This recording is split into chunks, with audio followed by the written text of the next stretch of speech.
Welcome to the Branding Boardroom, the podcast where we discuss brand strategy and how it should be understood, formulated, and implemented by senior corporate decision makers.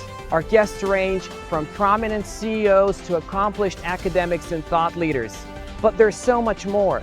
They're also interesting people. Now follow me into the Branding Boardroom.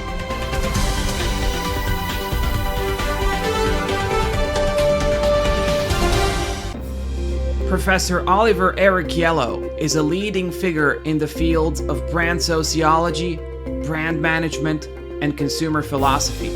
In 2018, he was appointed to the world's first professorship in brand sociology at Mittweida University of Applied Sciences, and previously taught at the University of Hamburg as well as at the Lucerne University of Applied Sciences and Arts.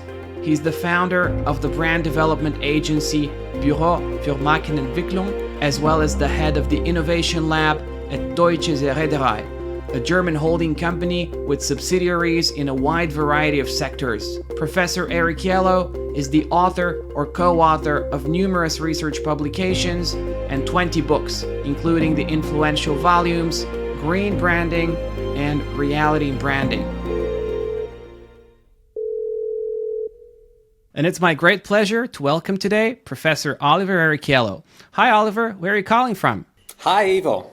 I'm here from Hamburg in Germany, and I'm very happy to be in your show today. Thank you very much. Well, it's a pleasure to have you with us. So we all know about your career and your achievements, and you've had great success working both in academia and in industry on many exciting projects. Let's begin by talking about your story. What was the beginning of your career like? Well, that's a long story because I'm already old, so I like to make it short. I started studying sociology and psychology here in Hamburg in the 90s. I had the opportunities in the 90s and in the 2000s to, support companies by strengthening their brands in Europe, big brands, big companies. And then I started to teach because I was always fascinated in order to get into contact with the young generations to learn for them, but because in the end, a professor is nothing else than an eternal student.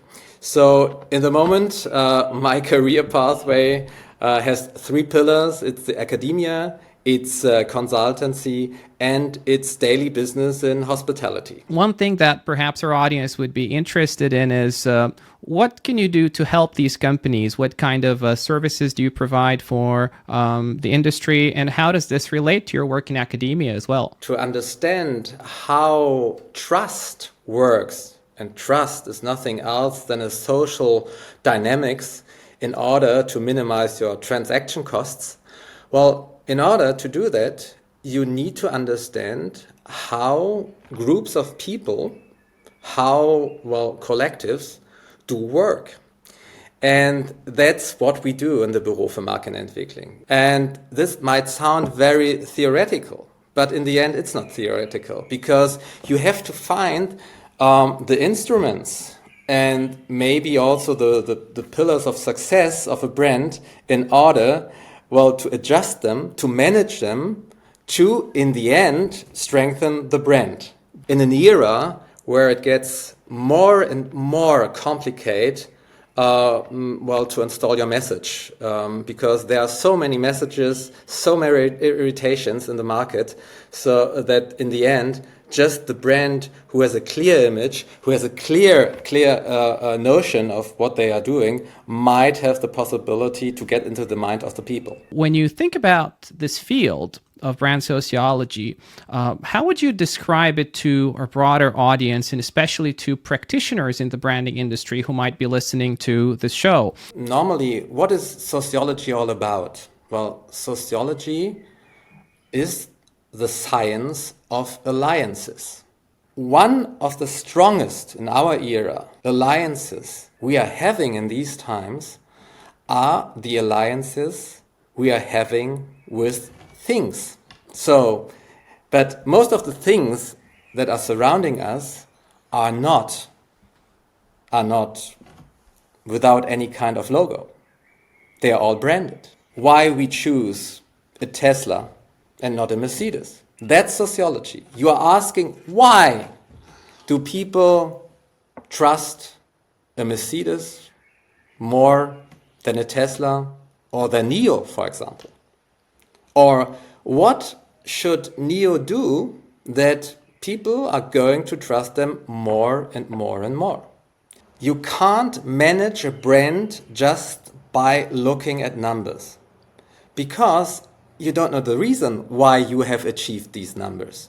If you want to describe a certain living system, your brand, then it's about knowing its history and knowing its pathway throughout time until now. Your thought seems to have been influenced quite a lot by a lot of the great German sociologists, and in many ways they've also shaped a lot of what we know about the social sciences today. So thinkers such as Max Weber, Jürgen Habermas, Theodor Adorno. Of course, our audience is familiar with the great Karl Marx as well here in China. And thinking about these sort of old school thinkers and these sort of grand frameworks of conceptualizing how the world works and how sort of social relations work and relate to everything around us, including branding as well. Is this something that practitioners should read or take into account and sort of use to inform their businesses? And if yes, how should they do that? Very good question, Ivo. And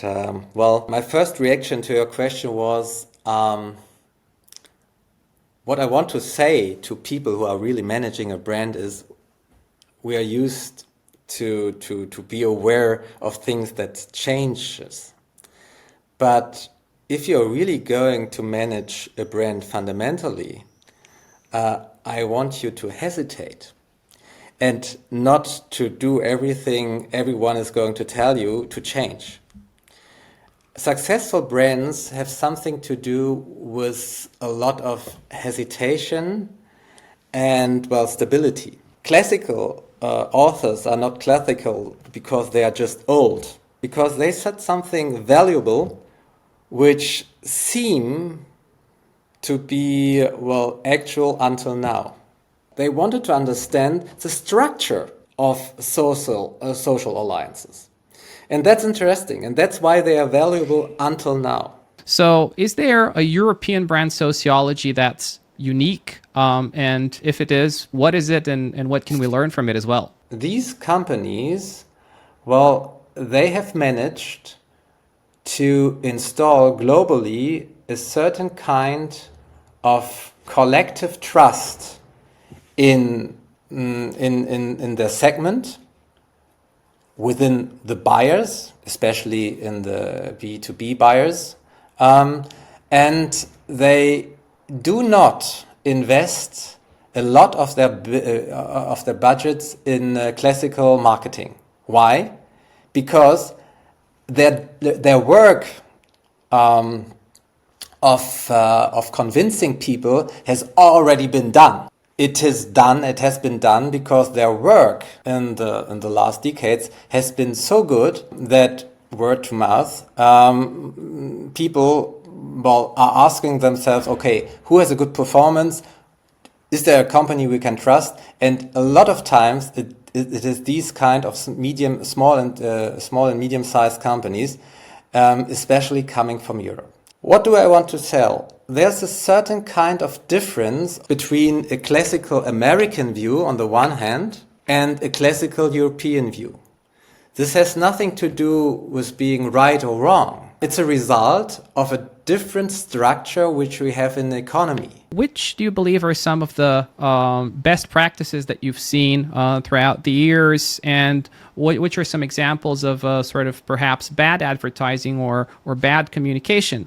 You could perhaps also share some cases or some examples from your personal experience as well. Lots of the advertisements which we have today might seem very creative, might seem very trendy.